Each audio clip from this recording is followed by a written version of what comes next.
Don't confuse the Trinity. All right, let me explain something. Isaiah chapter 9, verse 6. You want Bible and verse, I could spend hours on this, but I'm going to put a link for more teaching on this right here. For unto us a child is born, unto us a son is given, and the government shall be upon his shoulder, and his name shall be called Wonderful, Counselor, the Mighty God, the Everlasting Father, the Prince of Peace. Understanding the Trinity is actually very easy. All right, the Roman Catholic Church says you can't understand it. They're the ones that created it. You may know that. Okay, if not, yes, study your history. All right, because there's no evidence in the Bible that God is three persons. There's no evidence. The Bible never says God is three persons.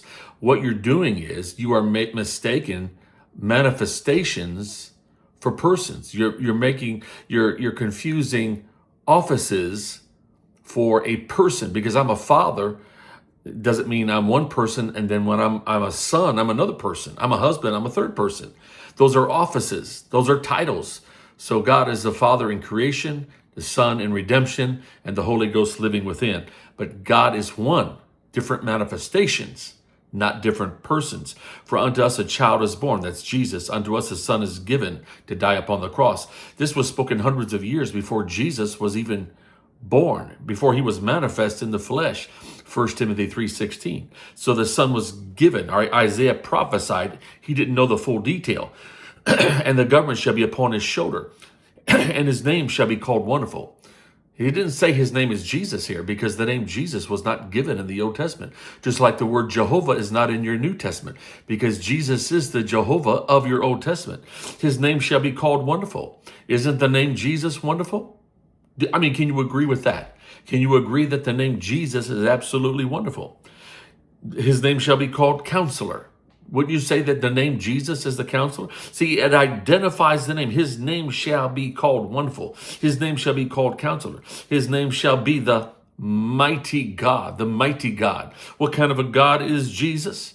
He's the mighty God. He's not a sometime God, a future God, a past God, 1/3 of God, a portion, a part, or person of God. He is the mighty God. How many mighty gods do we have? Jesus is the mighty God. The child is the mighty God. The son is the mighty God. And we know that because of his name, Jesus. Jesus in the New Testament, if you look at Matthew 1:21, all right, the angel said, thou shalt call his name Jesus.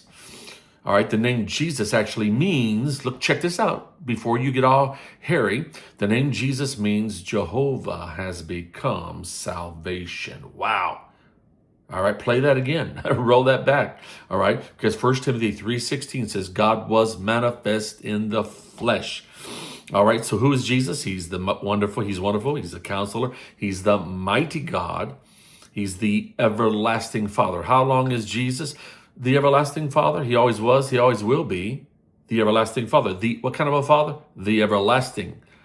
The everlasting, always was, always will be. Now, how do we know? Because the child is born. The name given to the child identifies him as the everlasting Father. The name given to the Son that was to die on the cross, where in Isaiah 9:6, I'm looking right at it, that name identifies him as being the everlasting Father and the Prince of Peace. Why can some identify Jesus as the Prince of Peace, but they can't identify him as being the everlasting Father?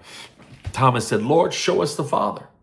Jesus said, Thomas, have I been so long time with you and you don't know who I am? If you've seen me, you've seen the Father. Why? Because he's God manifest in the flesh. 1 Timothy 3:16. All right, click on that video link below. You're going to get a full teaching on the Trinity. All right, break down the history with Bible, tie it all together to give you proof.